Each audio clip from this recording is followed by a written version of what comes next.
أعوذ بالله من الشيطان الرجيم. بسم الله الرحمن الرحيم.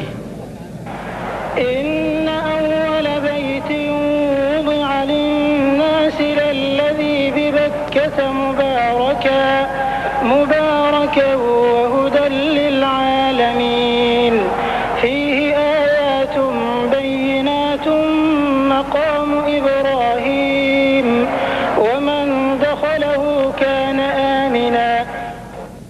بے شک سب سے پہلی عبادت گاہ جو انسانوں کے لیے تعمیر ہوئی وہ وہی ہے جو مکے میں واقع ہے. اس کو خیر و برکت دی گئی اور تمام جہان والوں کے لیے مرکز ہدایت بنایا گیا. اس میں کھلی ہوئی نشانیاں ہیں.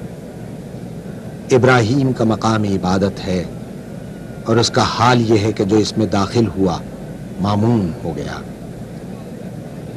سورہ آل عمران آیت نمبر 96 اور 97 میں. مکہ مکرمہ اسلامی شان و شوکت اور سطوت کا مظہر ہے اور اللہ کا پہلا گھر کعبہ اس کے جاہ و جلال اور فضل و کرم کا مرکز ہے. نماز کے وقت تمام دنیا کے مسلمان کعبے کی طرف منہ کر کے نماز ادا کرتے ہیں. 4 دانگ عالم میں یہی وہ جگہ ہے جہاں تقریباً 10 لاکھ مسلمان حج کے لیے ہر سال جمع ہوتے ہیں. مکہ شہر کو قرآن کریم میں ام القریٰ کہا گیا ہے. ارشاد باری تعالی ہے یہ قرآن عربی ہم نے تمہاری طرف وحی کیا ہے تاکہ تم بستیوں کے مرکز شہر مکہ اور اس کے گرد و پیش رہنے والوں کو خبردار کر دو. حضرت ابراہیم علیہ السلام اللہ کے حکم سے جب اپنی بیوی ہاجرہ اور ننھے اسماعیل کو مکہ کی بے آب و گیا وادی میں چھوڑ کر جانے لگے تو آپ نے جاتے وقت یہ دعا فرمائی تھی جس کا ذکر سورہ ابراہیم کی 37ویں آیت میں ملتا ہے. ارشاد باری تعالی ہے ربنا انی اسکنت من ذریتی بواد غیر ذی زرع عند بیتک المحرم ربنا لیقیموا الصلاة فاجعل افئدة من الناس تهوی الیہم وارزقهم من الثمرات لعلهم یشکرون. پروردگار میں نے ایک بے آب و گیا وادی میں اپنی اولاد کے ایک حصے کو تیرے محترم گھر کے پاس لا بسایا ہے. پروردگار یہ میں نے اس لیے کیا ہے کہ یہ لوگ یہاں نماز قائم کریں، لہٰذا تو لوگوں کو ان کا مشتاق بنا اور انہیں کھانے کو پھل دے، شاید کہ یہ شکر گزار بنی. یہ اسی دعا کی برکت ہے کہ پہلے سارا عرب مکے کی طرف حج اور عمرے کے لیے کھچ کر آتا تھا اور اب دنیا بھر کے لوگ کھچ کر وہاں جاتے ہیں. پھر یہ بھی اسی دعا کی برکت ہے کہ ہر زمانے میں ہر طرح کے پھل، غلے اور دوسرے سامان رزق وہاں پہنچتے رہتے ہیں. حالانکہ اس وادی غیر ذی زرع میں جانوروں کے لیے چارہ تک پیدا نہیں ہو سکتا. تاریخ کعبہ. کعبے کی تعمیر کے سلسلے میں مختلف روایات ہیں. کعبے کو سب سے پہلے فرشتوں نے تعمیر کیا، اس کے بعد حضرت آدم علیہ السلام نے تعمیر کیا، ان کے بعد ان کے بیٹے حضرت شیس علیہ السلام نے، اور پھر حضرت ابراہیم علیہ السلام نے اپنے بیٹے حضرت اسماعیل علیہ السلام کے ساتھ اثر نو اس کو تعمیر کیا. اس تعمیر کا ذکر تو خود قرآن مجید نے کیا ہے. اس کا ذکر سورہ بقرہ کی آیت نمبر 127 میں ملتا ہے. وَإِذْ يَرْفَعُ إِبْرَاهِيمُ الْقَوَاعِدَ مِنَ الْبَيْتِ وَإِسْمَاعِيلُ رَبَّنَا تَقَبَّلْ مِنَّا إِنَّكَ أَنْتَ السَّمِيعُ الْعَلِيمُ. اور یاد کرو ابراہیم اور اسماعیل جب اس گھر کی دیواریں اٹھا رہے تھے تو دعا کرتے جاتے تھے اے ہمارے رب ہم سے یہ خدمت قبول فرما لے، تو سب کی سننے اور سب کچھ جاننے والا ہے. حضرت ابراہیم علیہ السلام کے زمانے میں کعبے کے ابتدائی آثار تو مٹ چکے تھے، مگر فرشتوں نے حضرت ابراہیم علیہ السلام کو وہ مقام بتا دیا تھا جہاں تعمیر ہوئی تھی. ہزاروں سال کے حوادث نے عرصہ ہوا اس کو بے نشان کر دیا تھا. البتہ اب بھی وہ ایک ٹیلا یا ابھری ہوئی زمین کی شکل میں موجود تھا. انہوں نے حضرت اسماعیل علیہ السلام کی مدد سے اس کو کھودنا شروع کیا تو سابقہ تعمیر کی بنیادیں نظر آنے لگیں.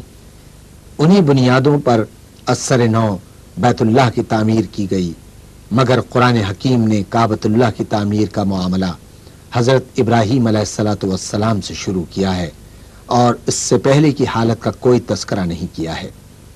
اس کا ذکر سورہ حج کی آیت نمبر 26 اور 27 میں ملتا ہے.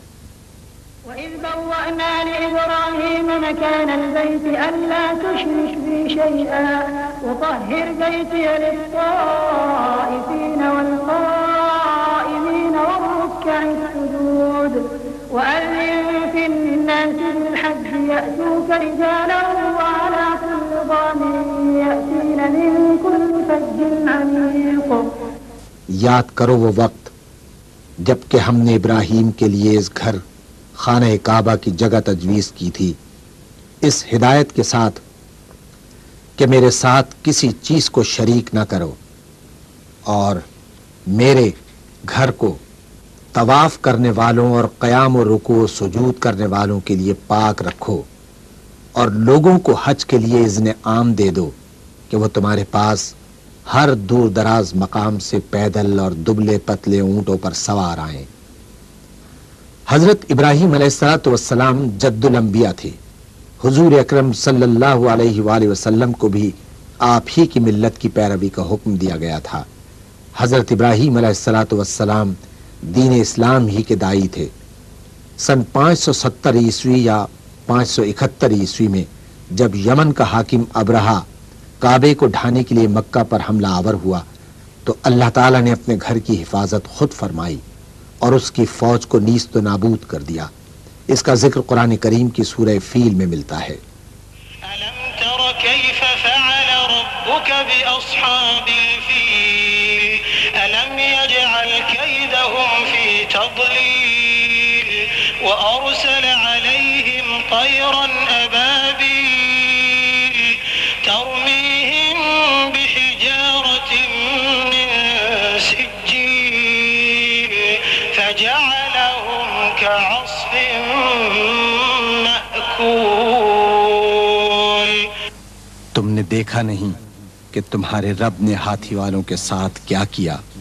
کیا اس نے ان کی تدبیر کو اکارت نہیں کر دیا اور ان پر پرندوں کے جھنڈ بھیج دیے جو ان پر پکی ہوئی مٹی کے پتھر پھینک رہے تھے، پھر ان کا یہ حال کر دیا جیسے جانوروں کا کھایا ہوا بھوسا.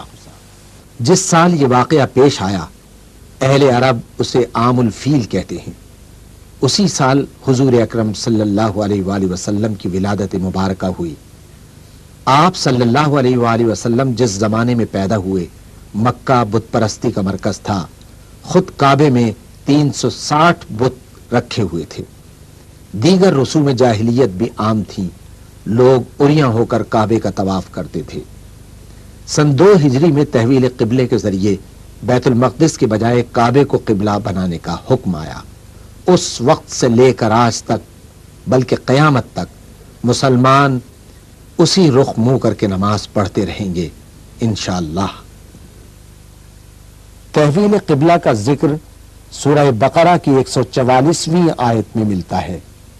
قد نرى تقلب وجهك في السماء فلنولينك قبلة ترضاها فول وجهك شطر المسجد الحرام وحيث ما كنتم فولوا وجوهكم شطره. یہ تمہارے منہ کا بار بار آسمان کی طرف اٹھنا ہم دیکھ رہے ہیں. لو ہم اسی قبلے کی طرف تمہیں پھیرے دیتے ہیں جسے تم پسند کرتے ہو. مسجد حرام کی طرف رخ پھیر دو. اب جہاں کہیں تم ہو اسی کی طرف منہ کر کے نماز پڑھا کرو. کعبۃ اللہ تمام دنیا کے مسلمانوں کا قبلہ ہے جدھر رخ کر کے وہ نماز ادا کرتے ہیں. یہ امت مسلمہ کی وحدت کی علامت ہے. ہر مسلمان خواہ دنیا میں کہیں بھی ہو نماز کے لیے کعبۃ اللہ کی طرف رخ کرتا ہے. اس کا ذکر قرآن کریم کی سورہ بقرہ کی آیت نمبر 149 اور 150 میں ملتا ہے. ومن حيث خرجت فول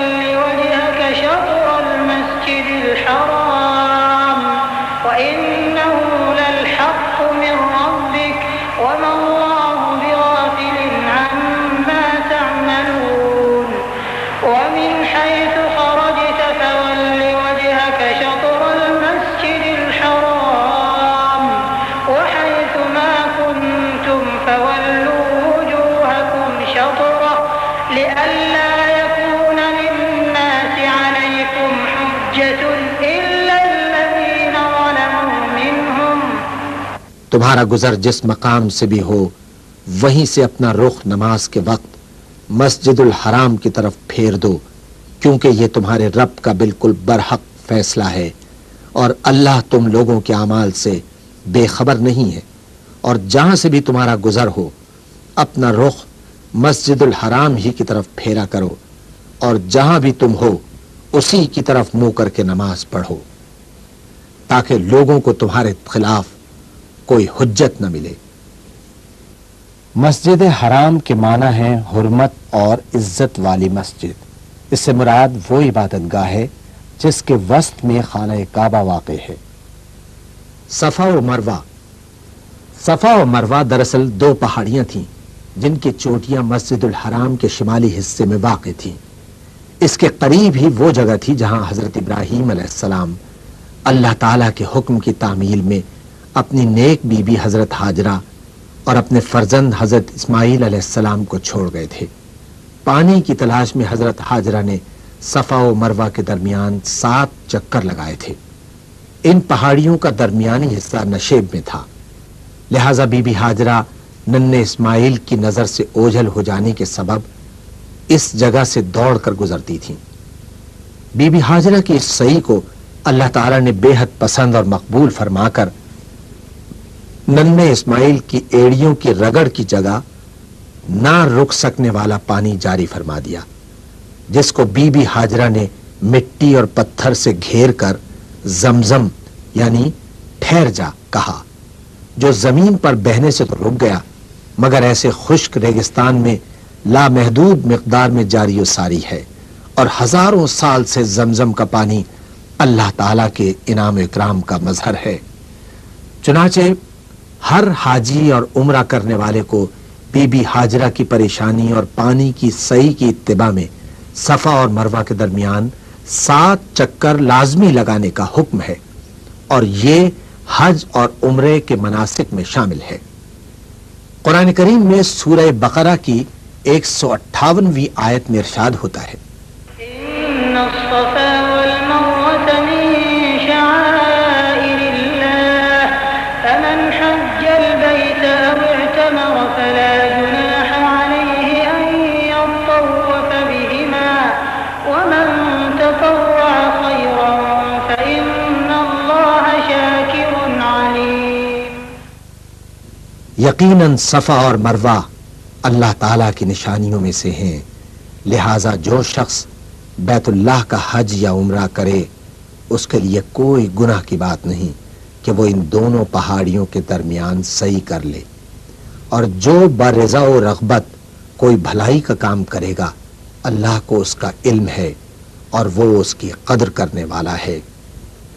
سن 8 ہجری میں آپ صلی اللہ علیہ وآلہ وسلم نے اللہ کے حکم سے جنگ و جدال کے بغیر مکہ فتح کیا۔ اس سے اسلام میں ایک نئے دور کا آغاز ہوا۔ کفر و شرک کے تمام انبار جو کعبے کے گرد جمع ہو گئے تھے اب صاف کر دیے گئے۔ خود حضور اکرم صلی اللہ علیہ وآلہ وسلم اپنی چھڑی سے انہیں گراتے جاتے اور پڑھتے جاتے تھے، حق آ گیا اور باطل مٹ گیا، باطل تو مٹنے ہی والا ہے۔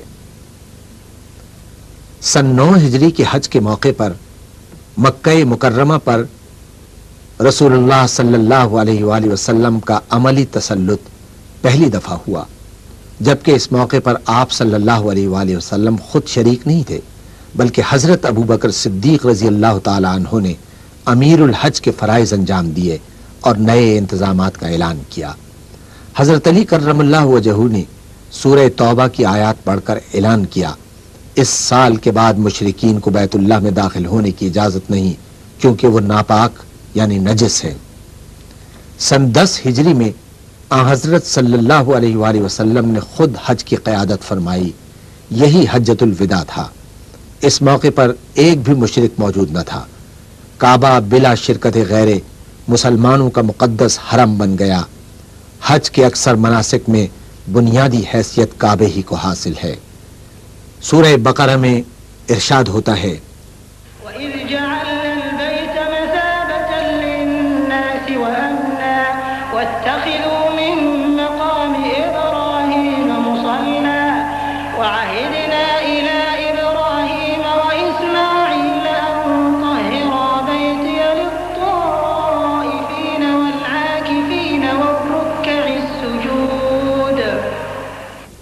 اور یہ کہ ہم نے اس گھر کعبے کو لوگوں کے لیے مرکز اور امن کی جگہ قرار دیا تھا، اور لوگوں کو حکم دیا تھا کہ ابراہیم جہاں عبادت کے لیے کھڑا ہوتا ہے اس مقام کو مستقل جائے نماز بنا لو، یعنی حرم پاک کو، اور ابراہیم اور اسماعیل کو تاکید کی تھی کہ میرے اس گھر کو طواف اور اعتکاف اور رکوع اور سجدہ کرنے والوں کے لیے پاک رکھو۔